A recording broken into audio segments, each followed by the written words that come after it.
Welcome back to the deep dive.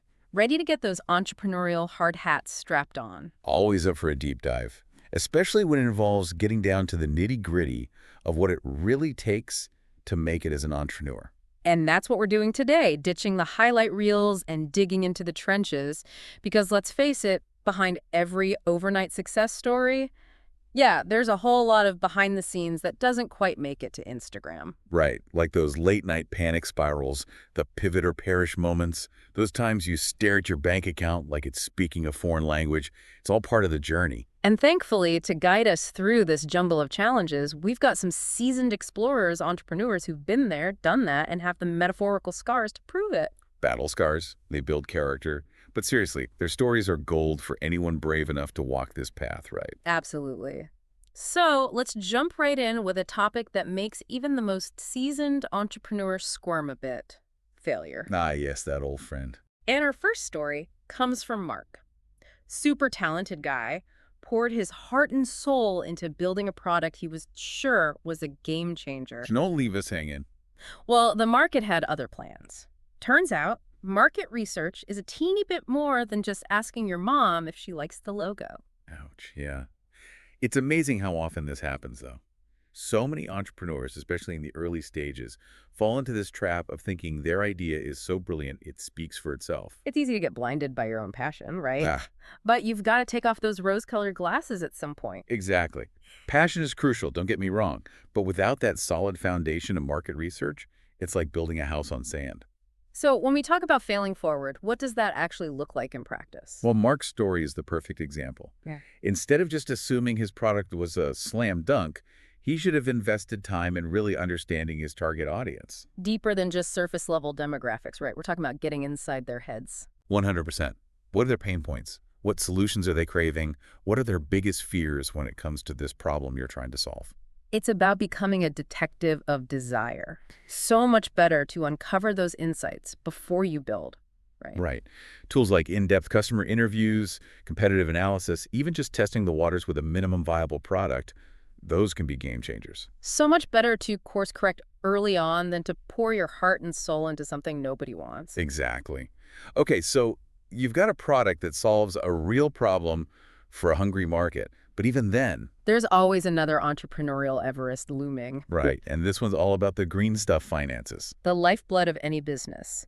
And to illustrate this point, let's talk about Lisa. Picture this. Sleepless nights, wrestling with payroll, agonizing over every expense. Sounds familiar to any entrepreneurs out there. Oh, I'd bet my last dollar that resonates with a whole lot of listeners. Lisa's story is a stark reminder that financial struggles are practically a rite of passage for entrepreneurs. It's like a badge of honor. Or maybe a constant knot in your stomach, but does it have to be that way? Not necessarily. It's about being proactive, about treating your finances with the same level of attention and strategy as you do your product development or marketing.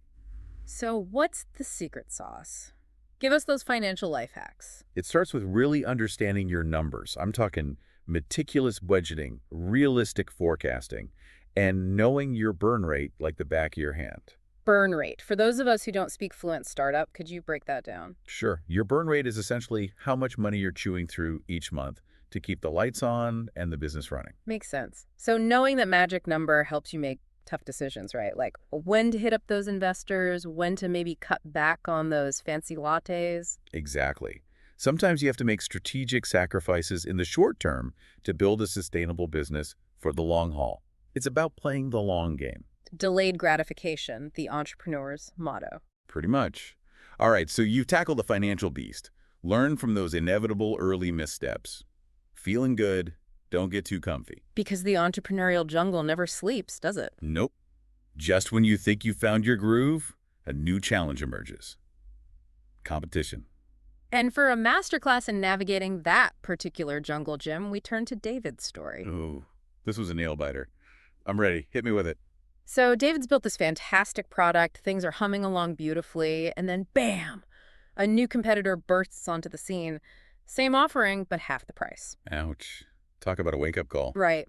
And it underscores a crucial truth about the business world, especially in the fast-paced tech world. It's not enough to simply exist. You have to constantly evolve and differentiate yourself. 100%. If you're not innovating, you're stagnating. So, how do you stand out in a marketplace that feels increasingly crowded and competitive, especially when there's always someone willing to undercut your price?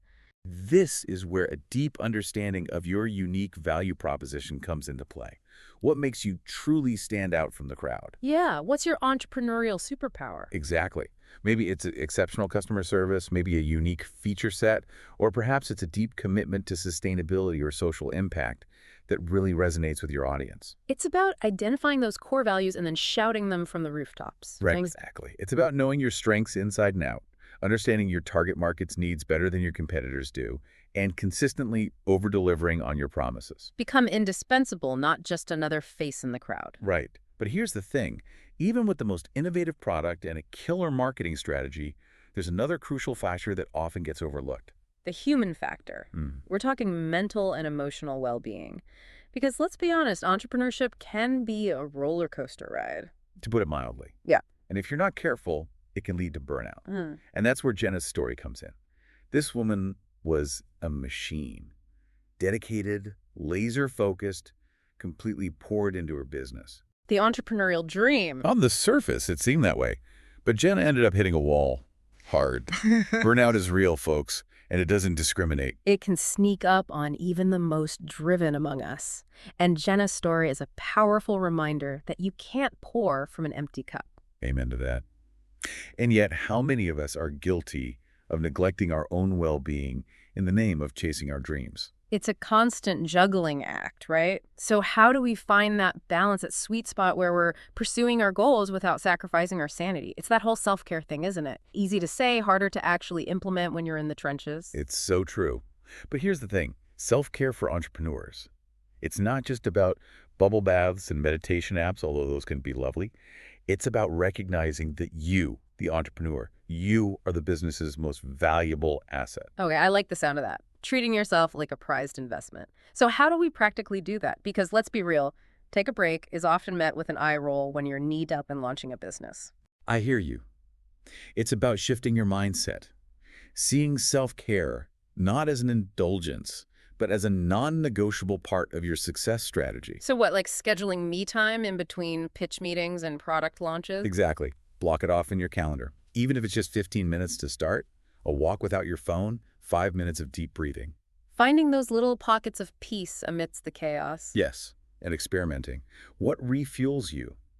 Maybe it is a daily yoga routine, or finally carving out time for that hobby you've neglected. Maybe it's therapy, having someone to unpack those unique entrepreneurial stressors with. Because let's be honest, sometimes you just need to vent to someone who gets it. Someone who understands why you haven't slept properly in 3 weeks because you're chasing a deadline. Exactly. And don't underestimate the power of community. Surround yourself with people who get it, who lift you up, and remind you that you're not alone on this crazy ride. Your own personal cheering squad. Because celebrating those wins, big or small, that's crucial too. 100%. Because when you're feeling refreshed, energized, when you're taking care of your mental and emotional well-being, that's when you bring your A game to the business. Makes sense. It's like they say, you can't pour from an empty cup. Okay, so we've heard from Mark, who learned the hard way about market research. We've got Lisa's crash course in why financial management matters. And then there's David's wild ride through the competitive tech jungle. And, of course, Jenna's powerful reminder that burnout is a real threat. 4 very different entrepreneurs, 4 very different journeys. But there's a common thread weaving through all their stories, wouldn't you say? Oh, absolutely. So, expert speaker, what are the key takeaways here? What can our listeners learn from these entrepreneurial tales of, well, tribulation and triumph? That's the thing about entrepreneurship, right? It's a bit of both, often at the same time. But if I had to distill it down, I'd say adaptability reigns supreme. It's like they say the only constant is change, especially in the business world. Exactly. Whether it's pivoting your business model when a competitor emerges, being open to adjusting your product based on feedback, or finding creative ways to manage your finances when the unexpected happens. Which, let's be honest, in the world of entrepreneurship, the unexpected is practically a given. Right. It's about learning to roll with the punches and coming out swinging on the other side. So adaptability check. What else? What other entrepreneurial superpowers are we talking about? Resilience. Entrepreneurship is not for the faint of heart. There will be setbacks. There will be moments you want to throw in the towel. Those dark nights of the soul, right? Every entrepreneur's been there. Oh, absolutely. but it's about how you respond that makes all the difference. It's not about avoiding failure, it's about how you bounce back from it. Exactly. Resilience is about seeing failure as data, as a learning opportunity. It's about dusting yourself off and finding the courage to try again, maybe even with a little more wisdom this time around. And sometimes it's about remembering your why. That reason you set out on this crazy, exhilarating, terrifying entrepreneurial journey in the first place. Yes, passion, purpose, the belief that you're building something meaningful, that's what fuels the resilience. Love that. Okay, adaptability, resilience. Anything else our entrepreneurial explorers have taught us today? One more, and it's a big one. The importance of community and support. You can't do it alone. You just can't. It takes a village to raise a startup, right? Something like that. Well, It's crucial to surround yourself with people who understand the unique challenges you're facing, who can offer advice, encouragement, and even just a listening ear when you need to vent. it's about building your own personal board of advisors, Yeah, right? Mentors, fellow entrepreneurs, friends, family, that one barista who always knows how to make your coffee just right. exactly. People who see your vision, who believe in you, even when you're doubting yourself. And remember, asking for help is not a sign of weakness, it's a sign of strength. It takes courage to admit you don't have all the answers, right? Mhm. To reach out and say, hey, I'm struggling here, got any advice? It's about recognizing that we're all in this together. Even though our entrepreneurial journeys might look different, the challenges, the triumphs, those emotional highs and lows, they're universal. So we've got adaptability, resilience, and community. Those are the pillars, the foundations of entrepreneurial success, at least according to the collective wisdom of Mark, Lisa, David, and Jenna. I think their experiences offer invaluable lessons for anyone on the entrepreneurial path, wherever they are in their journey. Wow, we've covered some serious ground today. If it feels like being an entrepreneur requires the business acumen of, well, a CEO, the survival skills of a wilderness expert, Mhm. and the emotional intelligence of like a Zen master all at once, I think we've done our job today. It's not a walk in the park, that's for sure. But as we've seen through Mark, Lisa, David, and Jenna's experiences, those who truly thrive, they've tapped into those three magic ingredients, haven't they? Adaptability, resilience, and a support system that's got your back no matter what. It's like a recipe for entrepreneurial success, right? You've got adaptability as your compass, resilience to keep you going when things get tough, and that support system. They're your cheerleaders, your sounding board, the ones who help you piece yourself back together after those inevitable stumbles. And what's amazing is that these lessons, they're not just for those launching tech startups or chasing those multi-million-dollar valuations.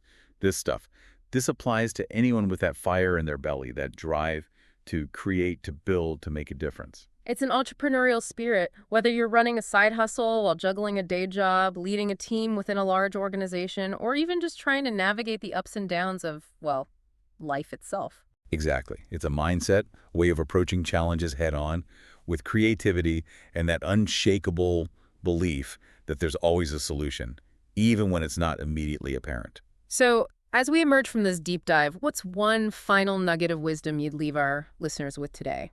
That one thing they can take with them as they navigate their own entrepreneurial adventures. Embrace the messiness of it all. The detours, the setbacks, those moments of doubt that creep in when you least expect it. They're not failures, they're data points. Embrace them, learn from them, and never ever stop believing in your ability to make a difference. Embrace the mess. I love that because it's not about avoiding the bumps in the road. It's about learning to navigate them with grace, grit, and a whole lot of support from your tribe. And on that note, here's a final thought for all you entrepreneurial explorers out there. If you could go back in time, what's one piece of advice you'd give your past self as you embarked on this wild, unpredictable journey? Something to ponder, to sit with. Until next time, when we dive into a new topic, unearth more insights, and keep that entrepreneurial fire burning bright. Keep learning, keep growing, and keep diving deep.